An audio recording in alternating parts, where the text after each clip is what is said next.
Okay, part two. So in the last part, we talked about why the U.S. got involved in World War II, and now we're going to talk about the specific fighting a little bit. Now, let me start this by saying I am not a World War II buff. It just is not my favorite topic. So I don't know. I'm not super duper knowledgeable when it comes to World War II. So basically, I'm just going to give you the major bullet points, and if I miss anything, sorry.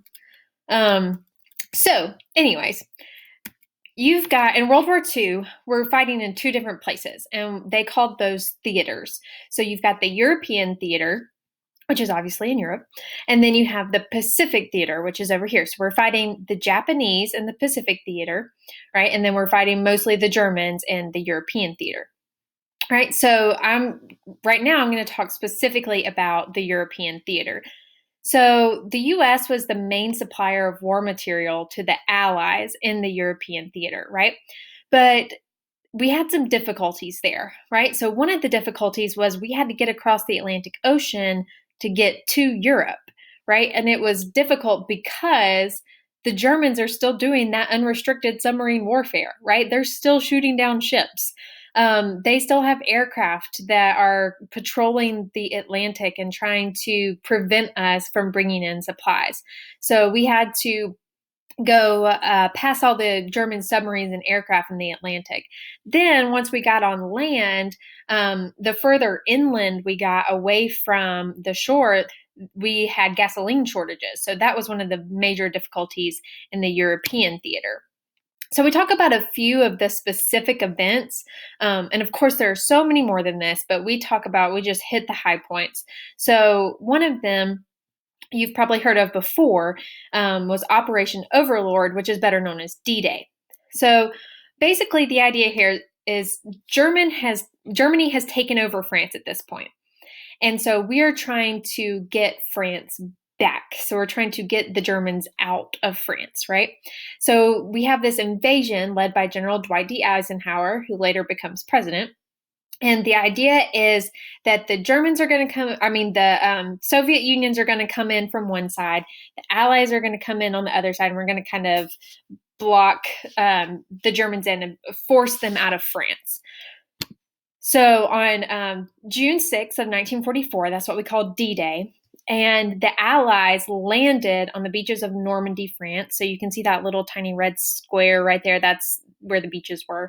And it was the largest land, sea, air invasion in history. It was huge. It was such a momentous, big invasion. So I think I have some numbers. Yeah, okay. So you've got 6,939 vessels and over 156,000 men, all in this one invasion. So they were able to overtake the beach. If you've ever watched, I think it's Saving Private Ryan, pretty sure that's it. They have a D-Day scene that is horrifically graphic, but I mean, pretty true to the way it was. But so we're able to take the beach at Normandy, move in, and that's going to result in the liberation of France from the Nazis. So this is kind of the beginning of our victory in Europe. So we're able to get France from the Nazis, and it's going to kind of clear the way for us to come into Europe and come into France and get an eventual surrender from Germany. So the other high point that we talk about in the European theater is the Battle of Berlin. So basically you've got the Soviets are attacking Berlin from the east and the south. We're coming in from the west. And it was just this ferocious battle that took place over several days, if not, it may have been like a full month. April to May. So there it is, right on my PowerPoint. So on April 30th of 1945, Hitler's in Berlin. He commits suicide instead of surrender. Or did he? It's a lot of conspiracy theorists that say that he didn't commit suicide, but I think he probably did. So him and his followers committed suicide.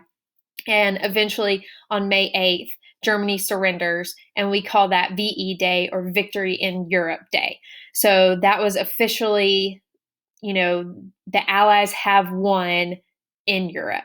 And then one thing that we don't talk about that our standards don't even hit is the Holocaust.